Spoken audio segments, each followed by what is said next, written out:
अस्सलाम वालेकुम मेरी प्यारी यूट्यूब फैमिली, कैसे हैं आप सब। उम्मीद करती हूँ सब बिल्कुल ठीक ठाक होंगे। अल्हम्दुलिल्लाह मैं भी बिल्कुल ठीक ठाक हूँ। और जैसा कि आप देख सकते हैं कि खासी बिजी हूँ मैं, क्योंकि मैं आज ग्रोसरीज करके लाई थी, तो वही बस मैं समेटने में लगी हुई थी। पहले मैं सब कुछ निकालूंगी, फिर इनको अपनी अपनी जगहों पे ऑर्गेनाइज करके रखूंगी। मोस्टली घरों में कॉन्सेप्ट है महीने के स्टार्ट में जो है वो ग्रोसरीज कर लेते हैं लोग, या फिर देसी ज़बान में इसको ये भी कहते हैं कि राशन डाल लेते हैं घरों में। तो जी मैं भी जो है वो महीने के स्टार्ट में जो जो चीज़ें मुझे रिक्वायर्ड होती है वो चीज़ें मैं एक लिस्ट बना के जाके ले आती हूँ ग्रोसरी स्टोर से। मोस्टली इम्तियाज से मैं शॉपिंग करती हूँ। अच्छा, इस ग्रोसरी में आपको आटा, चीनी, दालें, घी वगैरह नहीं नजर आ रहा होगा। वो सारी चीजें एज इट इज मैंने किचन में रखवा दी थी, और बाकी सारी जो ऑर्गेनाइज करने वाली ग्रोसरी थी वो मैंने लाके डाइनिंग टेबल पे रख दी थी, ताकि मैं इनको अच्छी तरह शॉपिंग बैग्स में से निकाल के ऑर्गेनाइज करके अपनी अपनी जगहों पे रख सकूँ।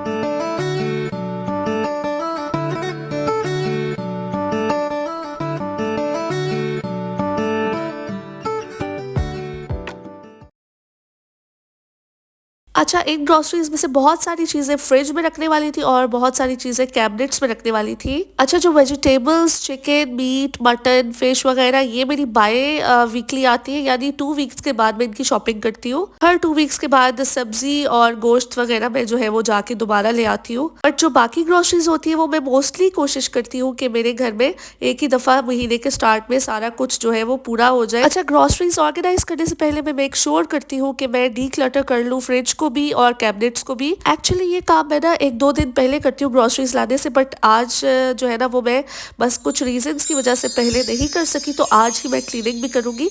तो चलिए पहले करते हैं फ्रिज की क्लीनिंग। अच्छा, बच्चों वाले घर में ना अक्सर ही फ्रिज की क्लीनिंग की जरूरत पड़ती रहती है। कुछ ना कुछ बच्चे गिरा देते हैं, या बच्चे फ्रिज बार बार खोल के चीज़ें ऊपर नीचे करके रख देते हैं, तो बहुत ही अनऑर्गेनाइज्ड और मेसी सा रहता है फ्रिज बच्चों के साथ। तो उसके लिए बार बार उसकी क्लीनिंग करना ज़रूरी है, ताकि वो साफ सुथरा और ऑर्गेनाइज्ड लगे। अच्छा, यहाँ मैं ये कहना चाहूँगी कि बच्चों के लिए आप जो भी कोई मतलब ग्रोसरीज में चीज़ें लाते हैं, जो भी उनकी गुडीज़ होती है, जो भी स्नैक्स वगैरह होती है, उनको बच्चों से छुपाने की जरूरत नहीं है। बच्चों को आदत डालें कि वो आपसे पूछना सीखे, और घर में एक रूल बना दे कि आप दिन में एक दफा ही उनको जंक फूड दें, यानी एक दफा ही वो कोई बिस्किट का पैकेट खा सकते हैं, या फिर उनके पास ऑप्शन है बिस्किट खा ले, कपकेक खा ले, चिप्स का पैकेट खा ले, बट दिन में सिर्फ एक दफा, दैट्स इट। और अगर बच्चे लंच में ले जाते हैं जंक फूड, तो फिर घर में उनको अलाउ नहीं करना उस दिन जंक फूड। अच्छा, यहाँ पे मेरे पास ये एक्रेलिक के फ्रिज ऑर्गेनाइजर्स है। ये बहुत अच्छा मटेरियल है और बहुत अच्छे चल रहे हैं मेरे ये ऑर्गेनाइजर्स। इनसे एक तो फ्रिज में चीजें बहुत अच्छी तरह से ऑर्गेनाइज हो जाती है, और फ्रिज दिखने में भी बहुत खूबसूरत लगता है। उस दिन मैंने ये फ्रिज ऑर्गेनाइज किया, तो मेरे हस्बैंड ने रात को फ्रिज खोला, तो मेरे हस्बैंड कहते हैं कि बिल्कुल जैसे एड्स में नहीं आ रहे होते फ्रिज ट्रेलर्स में, कोई जैसे फ्रिज का एड चल रहा हो,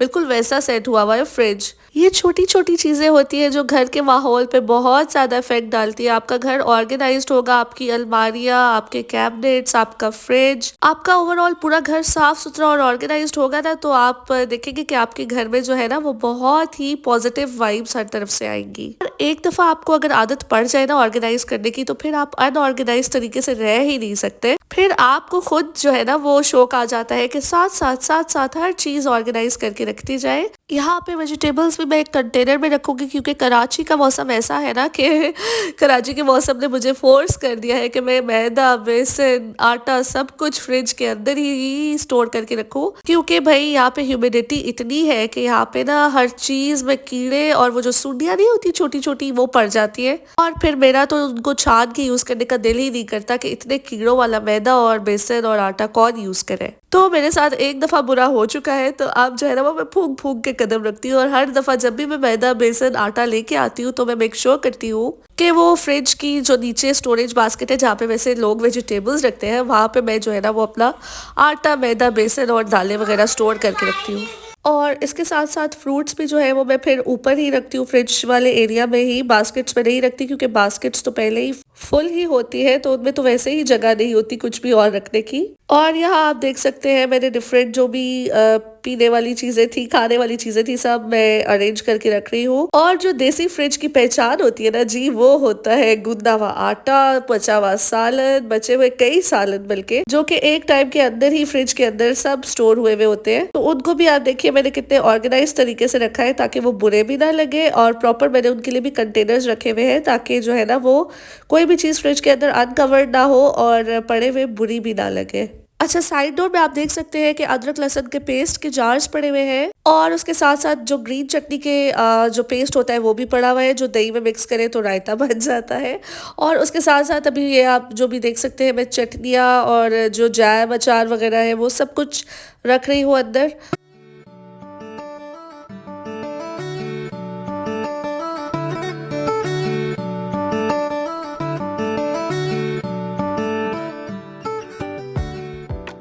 अच्छा, उस दिन मैं खाना वगैरह स्टोर करने के लिए प्लास्टिक के कंटेनर्स लेने गई, तो मुझे ये बहुत ही क्यूट से वहाँ पे मिनी क्रेट्स नज़र आए, तो मैंने कहा ये ले लेती हूँ। ये फ्रिज में रखने के लिए है, आप इसमें कुछ भी डाल के रखते, लेमन्स रखते, ग्रीन चिलीज रखते, धनिया वगैरह रखते, तो जो भी थोड़ी बहुत चीज़ें पड़ी हो आप इसमें रख सकते हैं, टॉफ़ीज़, चॉकलेट्स, जो भी आपका दिल करे। तो फिलहाल तो मेरी सब्ज़ मिर्चें और नींबू वगैरह सब खत्म हुए थे, क्योंकि जो सब्जियों की और मीट वगैरह की ग्रोसरीज है ना वो मैं कल करूंगी, यानी एक दिन के बाद करती हूँ, मेन ग्रोसरी के अगले दिन। तो फिलहाल मेरे पास टॉफीज पड़ी हुई थी, तो मैंने कहा एक मिनी क्रेट में टॉफीज डाल के रख देती हूँ। बच्चे हर वक्त फ्रिज खोलते रहते हैं मीठे की तलाश में, तो चलो उनके लिए भी जो है वो एक ट्रीट हो जाएगी कि जब भी फ्रिज खोलेंगे तो एटलीस्ट उनको कुछ मीठा खाने को तो मिल जाएगा।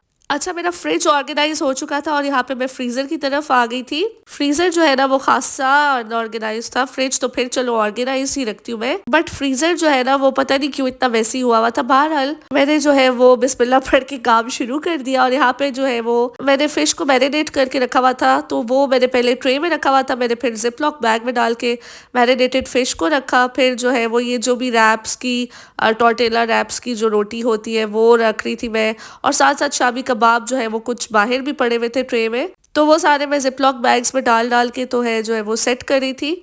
अच्छा, मेरा जो फ्रीजर है ना वो माशाल्लाह काफी बड़ा है, उसमें काफी स्टोरेज है, मुझे कभी इसमें शिकायत नहीं हुई कि मेरे पास स्टोरेज कम हो गई हो, हालांकि मुझे जो है ना वो बहुत स्टोरेज चाहिए होती है चीजें रखने के लिए। तो यहाँ मेरे पास 3 पोर्शंस है। सबसे ऊपर वाला पोर्शन जो है वो मैं स्नैक्स का रखती हूँ, यानी उसमें जो भी टी ब्रेक की चीजें होती है या मेरे बेटे की लंच की चीजें होती है या इस तरह की जो भी चीज़ें होती है ना टिडबिट्स, वो मैं रखती हूँ ऊपर। और जो सेकंड वाला मेरा पोर्शन होता है उसमें मैं meat, mutton, mince meat, chicken वगैरह सब फिश उसमें रखती हूँ।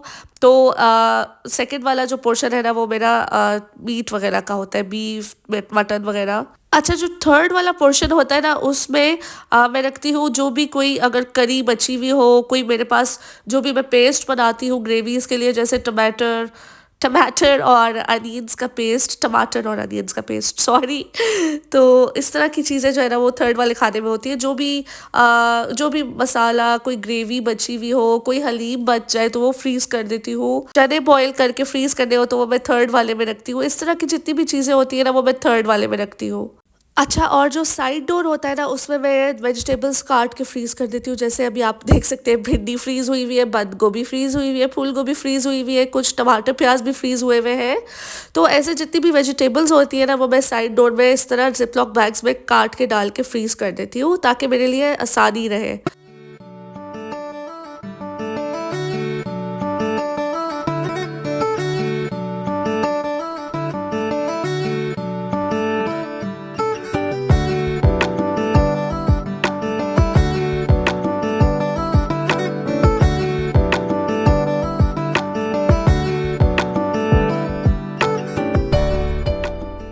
यहाँ ऑलमोस्ट मेरा फ्रीज़र जो है वो ऑर्गेनाइज हो चुका था, जो भी चीज़ें जहाँ की थी वो मैं रख चुकी थी। यहाँ पे ये होममेड सीख कबाब थे चिकन के, ये जो है ये मैं स्नैक्स डिपार्टमेंट में रख रही थी, और कुछ जो है वो केडेंस के कबाब भी पड़े हुए थे, ये भी जो है वो मैं ऊपर स्नैक्स वाले में रख रही थी। और मेरे फ्रीजर में आपको चॉकलेट्स और आइसक्रीम लाजमी मिलेगा, क्योंकि आइसक्रीम मेरे बच्चों को बहुत पसंद है और चॉकलेट्स जो है ना वो मुझे बहुत पसंद है। तो जी ये है मेरे फ्रिज की फाइनल लुक, सब कुछ ऑर्गेनाइज करके मैंने रख दिया है और मुझे हार्डली आधा घंटा लगा होगा, not more than half an hour, और मैंने सब कुछ ऑर्गेनाइज करके रख दिया है। और अब मैं इसको साथ साथ मेंटेन करती रहूंगी, तो ये इसी तरह ऑर्गेनाइज रहेगा सब कुछ।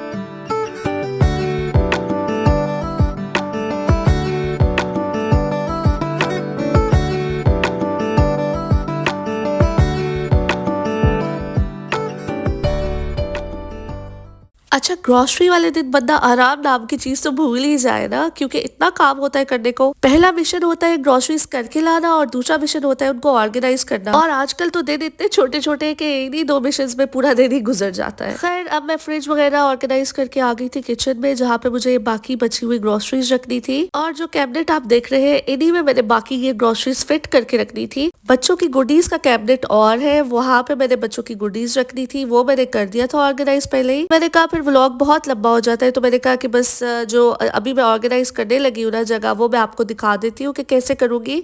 अच्छा, पहले तो मैं सब कुछ बाहर निकाल लेती हूँ, क्योंकि अक्सर ये मसालों वाला खाना है, स्पाइसेस भी इसी में पड़े हुए होते हैं और बाकी गरम मसाले वगैरह भी सारे इसी में पड़े होते हैं, तो अक्सर ही इसमें चीजें गिरती रहती है। तो मैंने कहा पहले इसको अच्छी तरह क्लीन कर लूँ और फिर एज इट इज मैंने स्पाइसेस वाला जो है वो कंटेनर और जो शाद मसालों वाला कंटेनर है वो उसी तरह मैं बस सेट करके रख दूंगी। जो भी नए मसाले आए थे वो मैं शाद वाले कंटेनर में डाल के रख रही थी। शाद वाला कंटेनर इसलिए कह रही हूँ क्योंकि मैं जो है ना वो हमेशा ही शाद के मसाले ही यूज करती हूँ, नेशनल के मसाले नहीं यूज करती। तो बस मुझे शाद का टेस्ट अच्छा लगता है, तो शाद ही हमारे घर में चलता है। अच्छा, चीजें इस तरह ऑर्गेनाइज पड़ी हो ना तो उनको ढूंढने में भी बहुत आसानी होती है। जाहिर ही बात है, जब आप ऑर्गेनाइज करके रखेंगी तो आपको एक एक चीज का पता होगा कि कौन सी चीज कहाँ पड़ी है। तो आधा काम किचन का वैसे ही आसान हो जाता है, चीजें सामने सामने पड़ी हो और आपको एग्जैक्टली पता हो उनकी लोकेशन का, तो जो है ना वो किचन में काम करना काफी आसान हो जाता है। मीनवाइल जो मुझे पहली दफा देख रहे हैं viewers, welcome to my channel. उम्मीद करती हूँ आपको मेरा व्लॉग अच्छा लग रहा होगा। आप लोग प्लीज लाइक कमेंट शेयर जरूर किया कीजिए और सब्सक्राइब करना तो बिल्कुल भी मत भूलिएगा। एक्चुअली आप लोगों के सब्सक्राइब करने से और कमेंट करने से और लाइक करने से हमें बहुत मोटिवेशन मिलती है। जो भी नए यूट्यूबर्स है, जो भी नए कंटेंट क्रिएटर्स है, उनको बहुत हौसला मिलता है। बस यूँ समझिए कि आपका सब्सक्राइब करना और आपका कमेंट करना जो है ना वो हमारा रिवॉर्ड होता है। इसी नोट पे मैं आज का व्लॉग एंड करूंगी। उम्मीद करती हूँ आपको अच्छा लगा होगा। मिलते हैं नेक्स्ट व्लॉग में। अल्लाह हाफिज।